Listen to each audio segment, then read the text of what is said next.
আমি বললাম আমি তোমার বইয়ের এক্স লোক, নবাবের শেষ বংশধর। আমার তো মনে হচ্ছে আমার সম্মান বেড়ে গেল।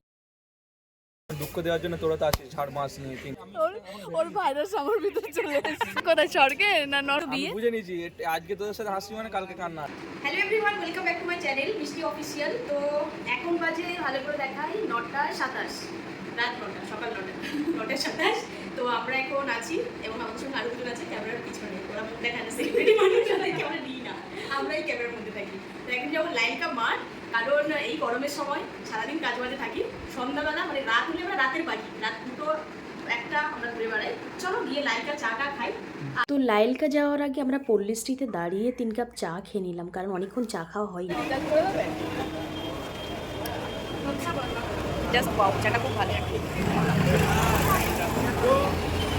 তো তারপর আমরা চলে গেলাম লাইলকার ওখানে।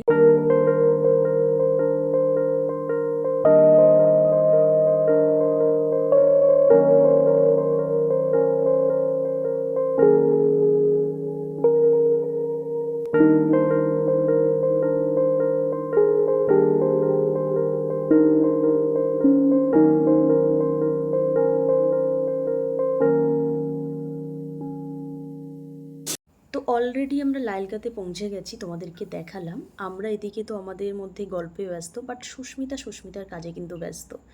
ও আমার সেই রিলসগুলো দেখছে আর নিজের মতো করে এক্সপ্রেশন দিচ্ছে, দারুণ ওয়াসাম যাই হোক এগুলো বলছে।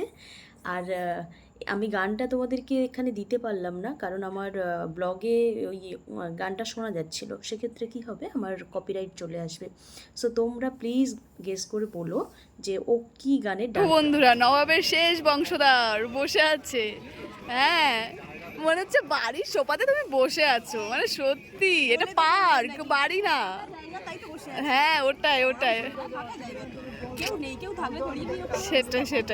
সেটাই। হ্যাঁ, আর তুমি তো নিজের প্রপার্টি ভেবে নিয়েছো না? আচ্ছা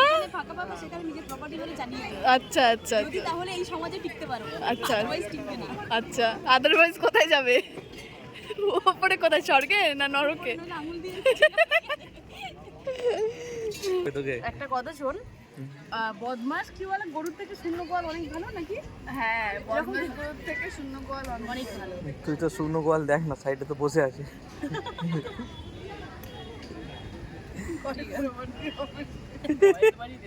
তুই কি আমাকে নিচ্ছিস আদৌ?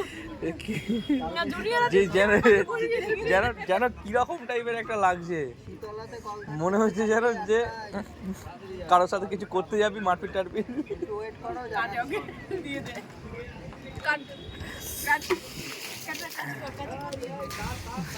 বলেছে তুই যাই করিস আমার টুপি আমাকে কাট ভেজে দেবে, ফেস আসতে দেবো।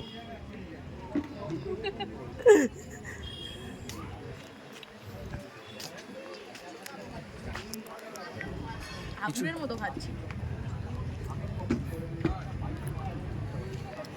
অভদ্র হোস, তোর বন্ধুরা কি করে ভদ্র হতে পারে, আমি শুধু এটুকুই ভাবছি।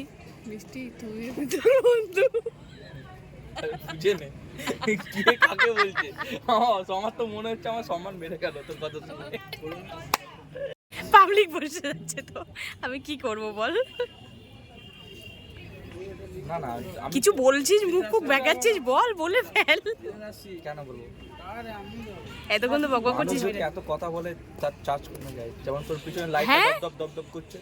তুই এটা বুঝেছিস মানুষ বেশি কথা বলে চার্জ কমে? আমি একটা জিনিস বুঝেছি, জন্ম মৃত্যু বিয়ে কারো হাতে লেখা নেই, তো হাসি খুশি ভাবে জীবনটা কাটাতে হবে, কারণ দুঃখ দেওয়ার জন্য তোরা তো আসিস ঝাড় মাস নিয়ে 3 দিন। তো আমাকে এই সঙ্গে এটা এলো করে কি করে জন্ম মৃত্যু বিয়ে? বুঝে নিয়েছি আজকে তোদের সাথে হাসি মানে কালকে কান্না আছে আমার কপালে। মানে আমরা এতটাই লক্ষ্মী, লক্ষ্মী ভান্ডার আমরা না। কলকাতা, এটা তো আমার গ্রাম নয় যে সব গ্রাম নয়, গ্রাম আগে বল। আমার সর্দি করেছে, দুটো নাক বসে আছে, আমি কি করে উচ্চারণ করব? না, উচ্চারণ করতে সময় লাগে। কি এবার বল। আমি গাম বলে যদি 50,000 বান্ডিল বার করি না, মেয়েটাও ঠিক করে নেবে, আমার কথা চেঞ্জ করে দেবে, ও ভয়েস ওভার দিয়ে দেবে। আমি নিজে দেখেছি, আমার তোরসা বলে একটা মেয়ে আসতো, ঠিক আছে?